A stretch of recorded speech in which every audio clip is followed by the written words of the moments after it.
شروع کرتی ہوں اللہ کے نام سے جو بڑا مہربان نہایت رحم کرنے والا ہے۔ حضرت ابراہیم علیہ السلام کو اللہ تعالیٰ نے خانہ کعبہ کی از سر نو خانہ تعمیر کا حکم دیا تو حضرت ابراہیم علیہ السلام نے اپنے بیٹے حضرت اسماعیل علیہ السلام کے ساتھ مل کر خانہ کعبہ کی دیواریں کھڑی کرنی شروع کر دیں۔ خانہ کعبہ کی تعمیر کرتے کرتے دیواریں سروں سے اونچی ہونے لگیں تو حضرت ابراہیم علیہ السلام نے اپنے بیٹے حضرت اسماعیل کو حکم دیا کہ کوئی بڑے پتھر کا انتظام کریں تاکہ اس پر کھڑے ہو کر خانہ کعبہ کی دیواروں کا کام مکمل کر سکیں۔ حضرت اسماعیل پتھر ڈھونڈتے ڈھونڈتے جبل ابو قیس کے پاس پہنچ گئے۔ جبل ابو قیس کے بارے میں مشہور ہے کہ یہ ایک شرف و بزرگی والا پہاڑ ہے۔ طوفان نوح کے تھم جانے کے بعد قبیلہ مزہج کا ایک شخص جس کی کنیت بوقیس تھی اس نے اس پہاڑ پر قیام کیا اور اسی وجہ سے یہ پہاڑ جبل بوقیس کے نام سے مشہور ہو گیا۔ جبل بوقیس کے پاس حضرت اسماعیل علیہ السلام کی ملاقات حضرت جبرائیل علیہ السلام سے ہوئی اور حضرت جبرائیل نے آپ کو 2 جنتی پتھروں کے بارے میں آگاہ کیا جن کو حضرت ادریس علیہ السلام نے طوفان نوح سے پہلے اس پہاڑ میں چھپا دیا تھا۔ حضرت جبرائیل علیہ السلام نے دونوں پتھر حضرت اسماعیل کے حوالے کیے اور فرمایا کہ ان میں ایک پتھر کو خانہ کعبہ کی دیوار میں لگا دیں اور دوسرے پتھر پر کھڑے ہو کر خانہ کعبہ کی تعمیر کا کام مکمل کر لیں۔ جس پتھر کو حضرت ابراہیم نے اللہ کے حکم سے خانہ کعبہ کی دیوار میں نصب کیا تھا اسے حجرہ اسود کہتے ہیں، اور حضرت ابراہیم نے اپنے قد سے اونچی دیوار قائم کرنے کے لیے جس پتھر پر کھڑے ہو کر خانہ کعبہ کی تعمیر کا کام مکمل کیا تھا اسے مقام ابراہیم کہتے ہیں۔ ان دونوں پتھروں کے بارے میں روایات میں آتا ہے کہ حجر اسود اور مقام ابراہیم 2 جنتی یاقوت ہیں جو پہلے بہت نورانی تھے۔ جب اللہ تعالیٰ نے ان کو زمین پر اتارا تو ان کا نور چھپا دیا، اگر ایسا نہ ہوتا تو یہ مشرق و مغرب دونوں کو روشن کر دیتے۔ تفسیر تیمی میں ایک جگہ اور بیان میں آتا ہے کہ جب سنگ اسود دیوار کعبہ میں نصب کیا گیا تو اس کی روشنی چاروں طرف خوب پھیل گئی، جہاں تک یہ روشنی پہنچی وہاں تک حرم شریف کی حدود مقرر ہوئیں اور ان حدود میں شکار و قتل کرنا ممنوع قرار دیا گیا۔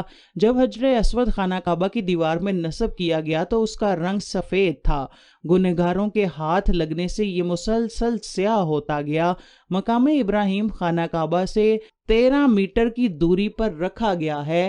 جب حضرت ابراہیم علیہ السلام اس پتھر پر کھڑے ہو کر خانہ کعبہ کی تعمیر کرتے تو یہ پتھر معجزاتی طور پر موم کی طرح نرم ہو جاتا اور پتھر کے نرم ہونے کی وجہ سے حضرت ابراہیم کے قد مبارک کے نشان ثبت ہو گئے تھے۔ اس پتھر کا دوسرا معجزہ یہ تھا کہ خانہ کعبہ کی تعمیر کے دوران حضرت ابراہیم علیہ السلام جہاں دیوار مکمل کرنا چاہتے یہ پھر خود بخود اسی جگہ ہوا میں اڑنے لگتا اور آپ علیہ السلام آسانی سے خانہ کعبہ کی تعمیر فرماتے جاتے۔ پرانے دور میں یہ پتھر کسی فریم یا جالی میں محفوظ نہیں تھا، مسلمان اسے برکت و متبرک پتھر کی وجہ سے ہاتھ لگاتے اور چومتے تھے۔ حافظ ابن کثیر رحمۃ اللہ علیہ کا قول ہے کہ اس پتھر پر حضرت ابراہیم کے قدموں کے نشان موجود تھے اور زمانہ جاہلیت میں عرب کے لوگ اس نشانات کو جانتے تھے اور مسلمانوں نے بھی یہ نشانات موجود پائے۔ چونکہ پچھلے دور میں یہ پتھر کھلی جگہ رکھا ہوا تھا جس کے تقدس کی وجہ سے زائرین کعبہ اس پر اپنے ہاتھ پھیرتے، جس کی وجہ سے اس پتھر سے قدموں کے نشان واضح مٹ چکے تھے۔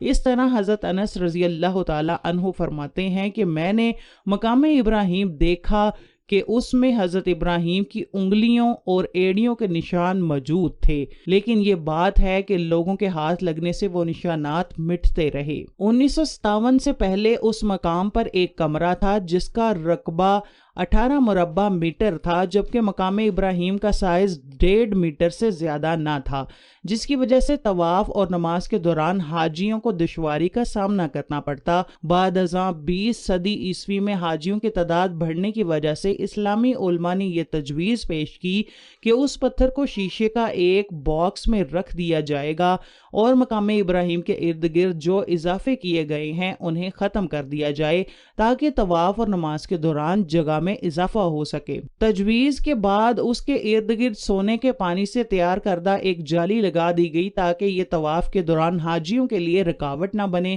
جو کمزور مسلمان اس کمرے میں حضرت ابراہیم علیہ السلام کی قبر سمجھتے تھے وہ عقیدہ بھی ختم ہو جائے۔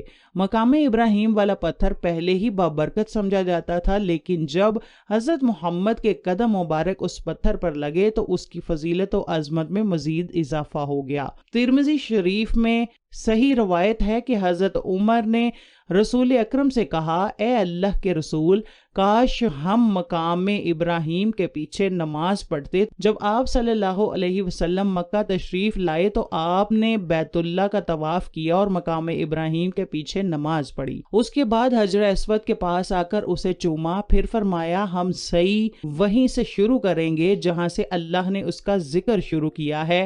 پھر آپ نے پڑھا، نیز اس آیت سے یہ بھی واضح ہوا ہے کہ جس پتھر کو نبی کریم کی قدم بوسی حاصل ہو جائے تو اس کی عظمت و برکت میں مزید اضافہ ہو جاتا ہے۔ اس طرح اللہ تعالیٰ نے قرآن مجید میں ارشاد فرمایا ہے، یعنی کعبہ مکرمہ میں اللہ تعالیٰ کی بہت سی کھلی اور روشن نشانیاں ہیں، اور نشانیوں میں سے ایک بڑی نشانی مقام ابراہیم ہے۔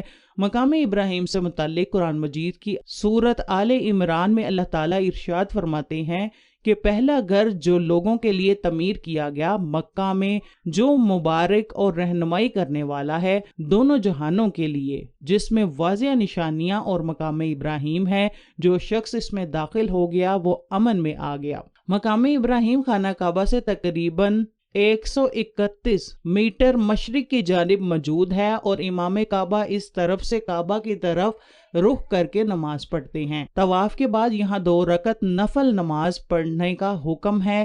انحاف کے نزدیک طواف کے بعد 2 رکعت نفل ادا کرنا واجب ہیں، نفل نہیں ہے۔